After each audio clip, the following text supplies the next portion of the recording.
Ouais les gars, ça va ou quoi? Ouais, ça date d'il y a 2 mois, j'avais dit que je serais régulier. J'ai été irrégulier pendant 2 semaines. Et en tout cas, je tiens à vous remercier pour le retour sur les vidéos, l'engagement qu'il y a eu. C'est surtout des thèmes qui intéressent, donc forcément qu'il y a pas mal de vues, mais il y a eu pas mal d'abonnements aussi et de commentaires positifs. Donc je vous en remercie les gars. Et aujourd'hui, sans plus tarder, on va parler de comment éviter les shadowbans. J'ai fait une précédente vidéo que je vous invite à aller voir, je vous mets le lien dans la description, ou ça s'affichera à l'écran, mais je pense plus dans la description, pardon. Et j'avais parlé de qu'est-ce que le shadowban. Donc on va pas faire une vidéo entière sur le shadowban, mais pour faire clair, le shadowban, qu'est-ce que c'est? Le shadowban, c'est une mesure qui est mise en place par Activision, donc Call of Duty Activision, et qui en gros, quand vous faites une infraction, qui paraît louche, par exemple, tu fais une trop grosse game, tu vas faire par exemple 200 kills pour mort 2 fois, ou alors tu vas mettre une dinguerie, ou par exemple tu vas insulter quelqu'un dans le chat, tu vas écrire quelque chose à caractère raciste, tu vas tout simplement insulter, enfreindre les règles de Call of Duty, ils vont mettre un shadowban. C'est-à-dire que tu peux continuer à jouer, mais dans des serveurs avec d'autres personnes. Tu pourras tomber contre des cheaters, des personnes comme toi qui n'ont rien demandé, ou des personnes qui ont tout simplement été, ouais, bon, mais shadowban, des fois à juste valeur, mais très souvent à titre non justifié. Donc le shadowban, par exemple, tu fais de grosses games, comme je t'ai dit, et tu manges un shadowban, tu peux jouer dans des accueils, mais ils sont ignobles, tu mets 10 ans pour trouver une partie, et on va pas revenir là-dessus, mais Activision sont de gros branleurs à ce niveau-là, étant donné que tu tombes sur Jean-Kevin sur Warzone, ou sur le multi qui fait des 360 et qui te colle des balles E-Cross, mais lui il va pas être shadowban. Alors qu'il pourrait y avoir suspicion de cheat, mais non. Bon bref, ça c'est un autre sujet. La vidéo est assez rapide. Aujourd'hui, après j'en suis à 8 comptes sur PC. 9 comptes au total. Donc 9 comptes, c'est-à-dire que j'ai pris 2 permaban, justifiés, je l'accorde, j'avais fait un non-local pour les camouflages. Flemme de faire des défis à la con, coucher, machin, truc. C'était mon deuxième compte, je l'ai fait. J'ai été donc permaban, mérité, à la limite, je me plains même pas, j'ai refait d'autres comptes. Donc, étant donné que je ne suis pas sur PlayStation ou Xbox, quand je refais des comptes, ça veut dire que je rachète le jeu à chaque fois. Bon, moi j'ai eu, quand je vous dis pas de chance, c'est que j'ai été shadowban je dois être à mon 15 ou 16e shadowban. Et avant, c'était pas trop régulier, je faisais des bonnes games, etc.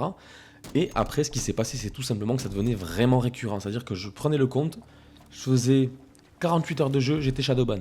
Il y a des potes qui m'ont prêté leur compte pour pouvoir jouer. 24 heures après, shadowban. Donc, j'ai fait plusieurs tests et j'en ai conclu à voir ce petit truc de comment ne plus être shadowban. J'ai discuté avec un collègue à moi une fois, il m'a dit tu sais, moi, depuis la saison 2, donc c'était rechargé, donc il y a un petit moment, depuis la saison 2, moi, ce que je fais, c'est que tout simplement, je fais des games tranquillement et avant la fin de la game, je la quitte. Bon, moi, j'avais pris spoofer plus machin justement parce que je pensais être ban hardware, pour ceux qui ne savent pas, pardon. Désolé pour la vidéo, vous connaissez. Je parle un petit peu enfoui comme ça, mais c'est pour comme si on se parlait autour d'une table, vous voyez, c'est pas trop coupé, etc. Donc ban hardware, je pensais que c'était mon matériel qui était ban par rapport au unlockal que j'avais fait. Or, pas du tout, parce que là, ça fait peut-être 2 semaines que je joue, j'ai pas de shadowban grâce à cette technique. Donc ce qui se passe, c'est que vous faites vos games tranquillement. Alors là, je parle vraiment pour les personnes qui jouent en multijoueur. Pour les personnes Warzone, ça peut être un peu plus embêtant. Voilà, je parle spécifiquement sur PC, parce que sur PC, on mange beaucoup de shadowban. Sur console, j'en ai pas trop idée, étant donné que je ne suis pas sur console. Donc dites-le moi dans l'espace commentaire, si jamais je vais essayer de trouver une solution, ou si c'est la même. C'est-à-dire qu'admettons, par exemple, tu lances une domination, et bien avant la fin de la partie, c'est-à-dire peut-être 3 ou 4 points avant que la domination se finisse, tout simplement, ce que tu vas faire, c'est que tu vas quitter ta partie. Et ça, tu le fais pour chaque game. Alors, tu peux en oublier une ou deux des games, si tu as des défis à faire, tu peux le faire. Mais sur une journée, essaie de quitter le maximum de parties avant la fin. Ça pose pas trop de problèmes, étant donné que tes niveaux augmentent, tes camos comptent, et les défis aussi. Il n'y a que les défis du jour, si par exemple, il te manque quelques défis du jour, et il faut compléter une partie en la gagnant, là ça peut être un peu plus compliqué si tu veux faire tes défis, mais il y a une alternative. Tu pars en zombie, tu t'exfiltres, tu as ta partie gagnante. Voilà, il y a toujours moyen de jauger. Et là, je parle bien pour les personnes qui ont des shadowbans récurrents. J'ai vu dans ma dernière vidéo, gros, je comprends pas, je suis shadowban ici, je suis shadowban au bout de 24 heures, je me suis fait re-shadowban. Il y a ceci, il y a cela. Il y en a qui sont shadowban pour rien, je le sais, moi le premier là, et des fois c'était vraiment insupportable. Donc moi, c'est la technique que je peux vous donner. Vous faites votre game MME, par exemple, la MME sur certaines cartes, je crois que c'est 125 kills. Et bien à 120, vous vous barrez, vous mettez une petite marge, vous vous barrez, vous quittez, vous n'avez pas besoin de relancer votre jeu. Vous quittez simplement et après vous relancez une game et vous m'en direz des nouvelles dans l'espace commentaire. Donc ça marche bien évidemment pour les personnes qui ne sont pas Shadowban, les personnes qui sont Shadowban. J'ai eu beaucoup de questions à ce niveau-là. C'est de 48 heures à 15 jours.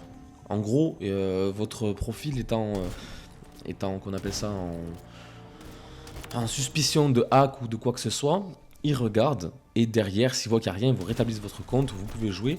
Je vous remets dans la description pour voir si vous êtes Shadowban le lien. Parce qu'il y en a beaucoup qui m'ont demandé, je l'avais mis dans l'ancienne vidéo.